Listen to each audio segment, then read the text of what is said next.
On our honeymoon, my mother-in-law called every hour, screaming, "Put my son on the phone, he needs me." My husband sighed and said, "Just let her talk, it's easier." Furious, I took his phone, blocked her number, and whispered, "If you can't cut the cord, I will." His face went pale as he realized I was serious. My husband, Ethan, is a good man. Thoughtful, kind, patient.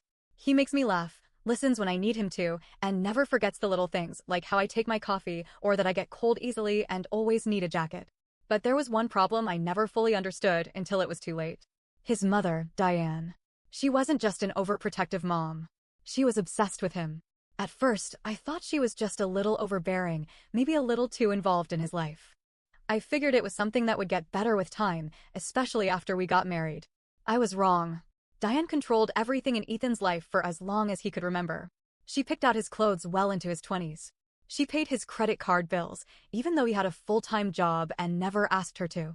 She called him constantly, often for no reason at all, just to check in. If he didn't answer right away, she'd call again, and again, and again.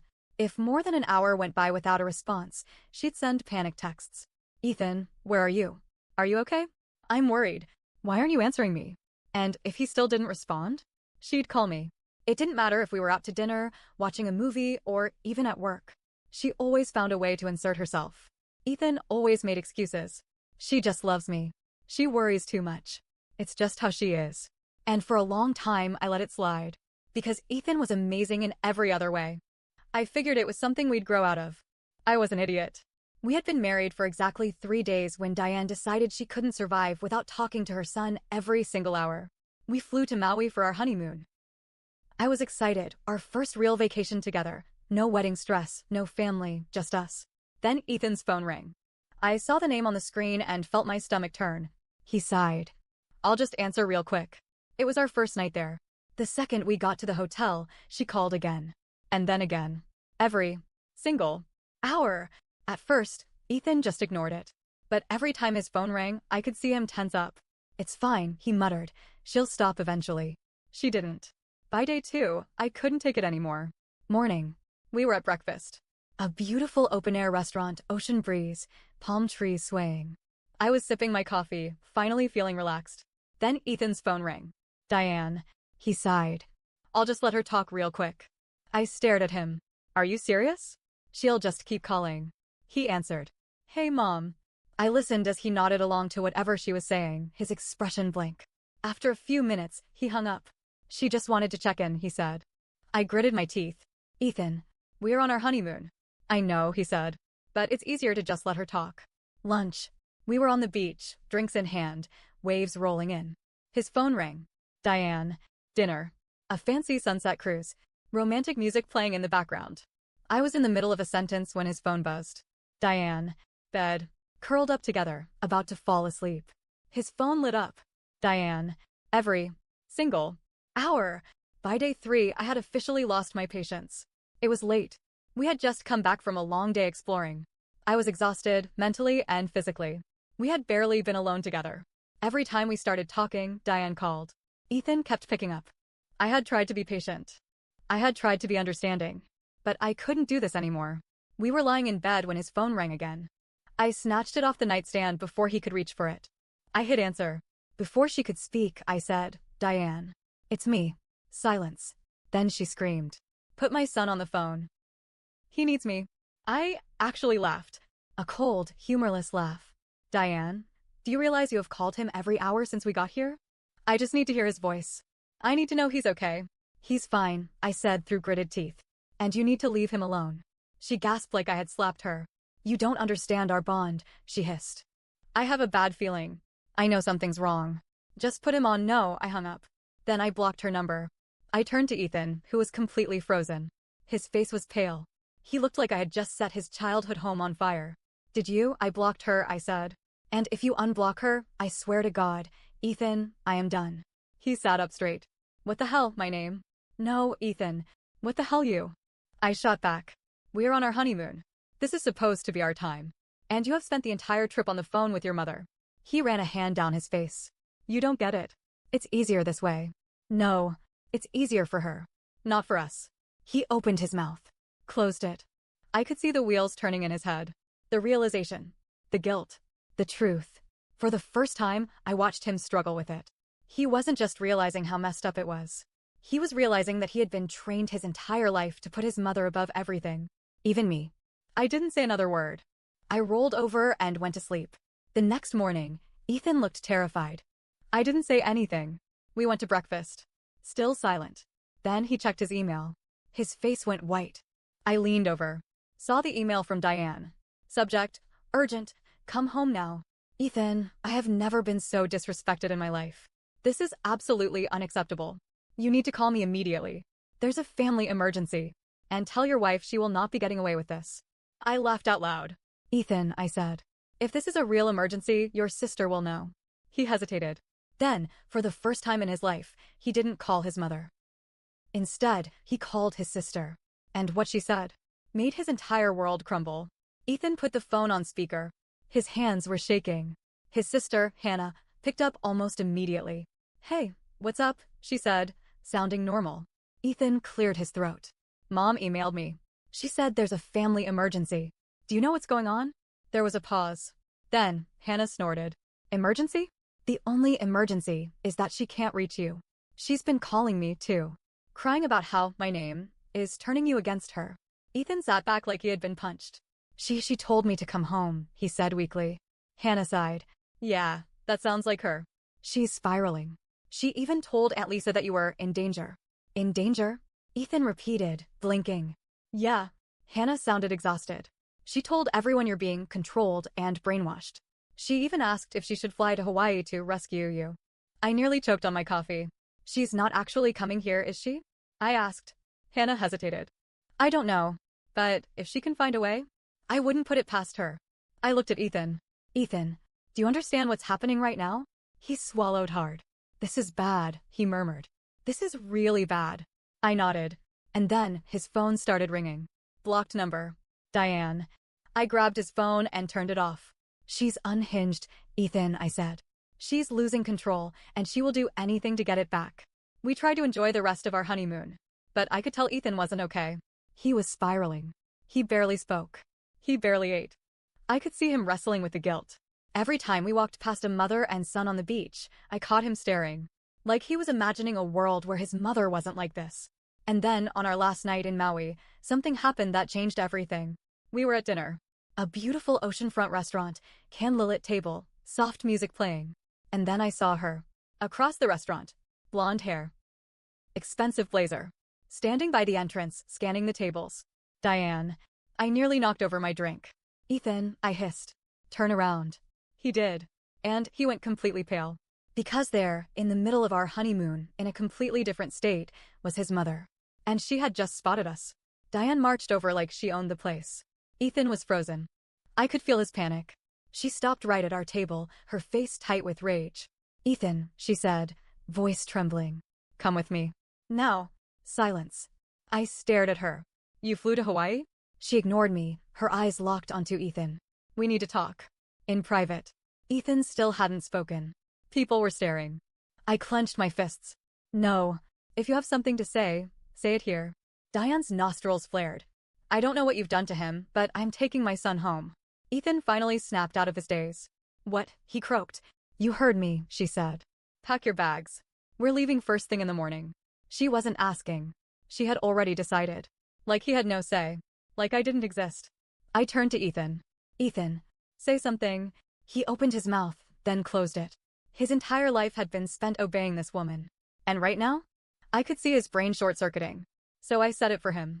He's not going anywhere, Diane. Her head snapped toward me. You don't get a say, she spat. You're a manipulative, selfish little. I stood up. Enough, I said. Diane actually took a step back. This is insane. You flew here. You stalked us. And now you're trying to drag your grown son home like he's a lost child. I shook my head. You need to leave. Now. She turned back to Ethan. You're really going to let her speak to me like this? She whispered. After everything I've done for you? Ethan looked broken. And then Diane made her biggest mistake. She reached for his wrist. Not a soft touch. Not motherly. A grip. Like she was about to pull him out of his chair. I slammed my hand down on the table. Don't touch him. Diane gasped. The entire restaurant went silent. And Ethan? He did something I had never seen before. He jerked his arm away. Mom, he said, voice shaking. You need to leave. Diane looked like she had been slapped. I am your mother, she whispered. You don't mean that. Ethan swallowed hard. I do. Diane's eyes filled with tears. You're making a terrible mistake, she said. And then, before anyone could stop her, she turned and ran out of the restaurant. Ethan sat there, staring at the table, hands trembling. I reached for him. Are you okay? He didn't answer. Finally, he looked up. I don't know who I am without her. His voice was so small. I felt my heart break, because I realized the truth. This wasn't just about setting boundaries. This wasn't just about our marriage. Ethan had been raised in a cage, and for the first time in his life, the door was open, but he didn't know if he could step through it. Diane was gone. She had run out of the restaurant, humiliated, furious, and, most dangerous of all, determined. But something told me this wasn't over. Ethan sat across from me, pale and shaking. He had just stood up to his mother for the first time in his life. He should have felt free. He should have felt proud. But he just looked lost. I reached for his hand. Ethan, talk to me. He didn't say anything. Just squeezed his eyes shut, breathing heavily, like he was trying to wake up from a bad dream. A waiter hesitantly approached. Is everything all right here? I forced a smile. Yes, we're fine. I wasn't sure if that was true, because I could feel it in my gut. Diane wasn't done. We left the restaurant an hour later. Ethan was silent the whole way back to the hotel. We walked through the lobby, past the front desk, toward the elevator. And that's when I saw it. A man standing near the entrance. Mid-50s. Gray hair. Polo shirt. He was scrolling through his phone, but every few seconds, his eyes flickered toward us. Something about him felt off. My stomach twisted. I nudged Ethan. Do you know that guy? Ethan barely glanced at him. No. Why? He's watching us. Ethan sighed. You're being paranoid. Maybe. But when the elevator doors closed, and I got one last look, that man was still staring. And he was smiling. Back in our hotel room, I locked the door. Double-checked it. Pulled the curtains closed. I wasn't taking chances. Ethan flopped onto the bed with a groan. I feel sick. I sat beside him. What happens now? He exhaled slowly. I don't know. Is she going to leave us alone? He laughed bitterly. No, silence. I reached for my phone, heart racing. I needed to know where Diane was. What she was planning. I texted Hannah. Me? Where is she now? Hannah responded almost instantly. Hannah, she just called me sobbing. Said you attacked her in public. Said Ethan is being forced to stay with you. I told her she was insane and hung up. I felt ice crawl up my spine. She's spinning a new story, I muttered. She's going to make herself the victim. Ethan rubbed his temples. That's what she does. And then a knock at the door. We both froze. Knock, knock, knock. Not frantic. Not loud. Steady. Ethan and I exchanged a look. I tiptoed to the door, heart pounding. Peered through the peephole. It wasn't Diane. It was the man from the lobby. I felt my stomach drop. I turned back to Ethan. It's that guy. From downstairs. His forehead creased. What? Knock, knock, knock. I forced myself to sound calm. Can I help you? The man spoke through the door. Ethan? Your mother sent me. My blood turned to ice. Ethan shot up from the bed. Who the hell are you? I'm a private investigator, the man said casually. Your mother hired me. My head spun. She's trying to track you, I whispered. Ethan's hands clenched into fists. Go away. The man chuckled. I just need to confirm you're okay. If you open the door, I'll be out of your hair. I nearly laughed at the audacity. Like we were just going to let him in. Ethan's voice was dead cold. If you don't leave, I'm calling the police. Silence. Then, the man sighed. All right. No need for that. Footsteps. I waited until I was absolutely sure he was gone before I turned back to Ethan. Your mother hired someone to track us. His entire body was trembling. I can't believe this. I swallowed the lump in my throat. You know what this means, right? He nodded slowly. Diane was never going to stop. Not on her own. We barely slept that night. Every sound made me jump. Every shadow under the door made my heart pound. By morning, we knew what we had to do. We needed to leave. I called the front desk. Paid for our room over the phone. Booked an earlier flight. Then I called security. There's a man pretending to be a private investigator. He knocked on our door last night, saying he was sent by my husband's mother. Front desk. Ma'am, that man came by this morning asking for your room number. My breath caught. Did you give it to him? Front desk. No, of course not. But he was very persistent. My hands were shaking. I turned to Ethan. We need to leave now. He didn't argue. We packed in 5 minutes. Took a different exit out of the hotel. The whole way to the airport, Ethan didn't say a word. Until finally, as we were about to board, he turned to me. I need to do something, he said. I hesitated. What? He exhaled. Something I should have done a long time ago. And then, for the first time ever, Ethan blocked his mother's number. Our flight took off. I felt like I could finally breathe again. I leaned against Ethan's shoulder, exhausted but relieved. And then his phone buzzed. Blocked number. A voicemail. His face twisted. She got a new number. He pressed play. Diane's voice filled the cabin. Ethan, you've made a terrible mistake. You don't understand what you've done. I'll fix this. I'll fix everything. I'll make sure you see the truth. You'll come back to me. You always do. Click. Ethan stared at his phone, eyes hollow. And I knew. This wasn't the end. This was just the beginning. When we got back home, I knew it was only a matter of time before Diane made her next move. She had crossed a line by hiring a private investigator, but to her, this was just the beginning. Ethan was different now. Something had shifted in him. He was quieter, more distant, like he was still processing the fact that his mother wasn't just controlling, she was dangerous. For the first few days, we tried to settle back into normal life. Then the letters started coming. They weren't handwritten. They were typed. Formal. Cold. Cease and desist. Diane was threatening to sue me for emotional distress and alienation of affection. It was so ridiculous, I actually laughed the first time I read one. Ethan didn't laugh. She's really doing this, he muttered. I folded my arms. We're not playing her game, Ethan. He nodded slowly. I know, but she's not going to stop. And he was right. Because 2 weeks later, she showed up at our house. It was a Saturday. Late afternoon. I was in the kitchen, making tea, when I heard the pounding at the door. Not knocking. Pounding. I froze. Ethan walked past me, looked through the peephole, and went completely still. It's her, he whispered. Of course it was. I grabbed his arm before he could open the door. Ethan, think. He ran a hand down his face. I need to end this. Before I could stop him, he yanked open the door. And there she was. Diane stood on our porch, rain-soaked and furious, like she had walked through hell to get here. Her eyes locked onto me first. Not her son. Me. You, she spat. Ethan stepped in front of me. Mom. Stop. Diane shoved past him and marched into our house. I snapped. Get out. She ignored me. She turned on Ethan instead, jabbing a finger at his chest. You are not my son anymore, she hissed. You have changed. This person, she shot me a look of pure hatred, has poisoned you against me. Ethan flinched. Diane took a deep breath, then softened her tone. But it's not too late, she said, voice trembling. You can still come home. We can fix this. And then, the worst thing happened. She started crying. Real tears. Or at least, they looked real. I felt Ethan hesitating. Years of conditioning told him to fix it.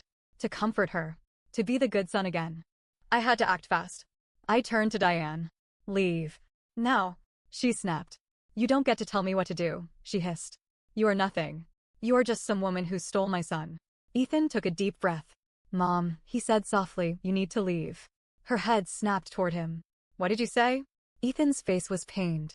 But for the first time, he didn't back down. I love you. But this stops now. His voice was shaking. You can't control me anymore. You can't follow me, call me, track me, threaten my wife. I won't let you. Diane's breath hitched. And then? She laughed. Cold. Bitter. I always knew you were weak, she whispered. Just like your father. Ethan froze. The words hit hard. Harder than anything else she had said. She saw the way his face crumbled, and she smiled. That's when I knew. She didn't come here to take him back. She came here to break him. And that's when Ethan finally, truly, completely snapped. His voice was calm when he spoke. Dangerously calm. I remember now. Diane frowned. What? Ethan shook his head, eyes haunted. You told me my dad left us because he didn't love me. His voice cracked. But that wasn't true, was it? Diane went still. Ethan kept going. You drove him away. Just like you're trying to do with my wife. Diane flinched. I stepped forward, heart pounding. Ethan, what are you saying? He turned to me. I repressed it for years, he said. But I remember now. He looked back at Diane, his expression unreadable. Dad left because of you. Diane's lips parted. For the first time since I met her, she looked nervous. You were so controlling, Ethan whispered. So suffocating. He tried to take me with him. But you. His voice broke. You threatened to destroy him if he took me away. Diane's face twisted. That's not true. Yes, it is. Ethan was shaking. You told me he abandoned me, he whispered. But he didn't. You took him away from me. Silence. Diane's face turned red. You ungrateful little, get out. Diane's head snapped up. Ethan was breathing hard now. I never want to see you again. Diane gasped. Ethan, she whispered, panicked now. You don't mean that. I do. His voice was firm, unwavering. He took a deep, shaky breath. Goodbye, Mom. And then he closed the door in her face. We stood there listening. For a moment, I thought she might scream, pound on the door. But instead, she just walked away. No words, no threats, no final explosion. Ethan exhaled slowly, like he had just exorcised a demon. Then he turned to me. His face was haunted. I feel. He swallowed. Empty. I nodded. Because I knew. Cutting someone out of your life isn't like flipping a switch. It hurts. Even when it's necessary. I pulled him into a hug. For a long time, neither of us spoke. Then he whispered, Do you think she'll ever stop? I was honest. I don't know. But I did know one thing. Ethan was free. And that was the one thing Diane could never take away.